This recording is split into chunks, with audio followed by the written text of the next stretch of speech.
शिवाशाप कथांबरोबर शेणही सोसले होते. तुमच्या शब्दात सांगायचे तर रात्रंदिवस घासले होते.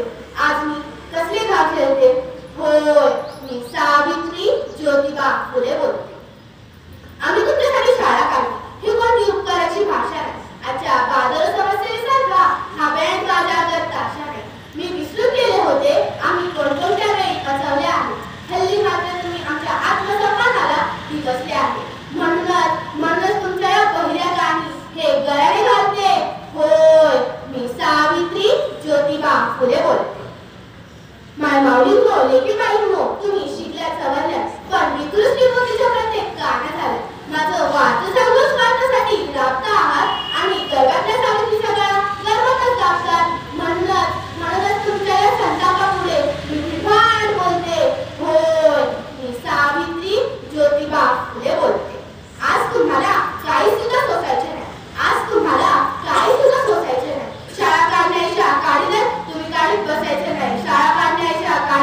तुम्ही गाडीत बसायचे नाही. तुम्ही फक्त पोर बापूच्या घरावर घ्यायला पाहिजे. एका दुसऱ्या यशोदा शोधून त्याला आधार द्यायला पाहिजे. म्हणूनच तुमच्या या डोळ्यांमध्ये मी सनसन्यांजन घालते. होय, मी सावित्री ज्योतिबा फुले बोलते. माझी खरी व्यक्ती जी असं तर पुढे झुकत नाही. ती कोणत्याही बुवा बाबाकडे आंधळेपणे मागे टेकीत नाही. आमच्याच मातीत आमच्याच लोकांकडून मी जबाब बघावा लागला.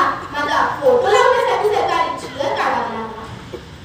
आपल्या सोयीचं नसलं की विचाराकडे कानाकडे समजसाठी काय करायचं म्हटलं की आपल्या पोटात गोळ आहे.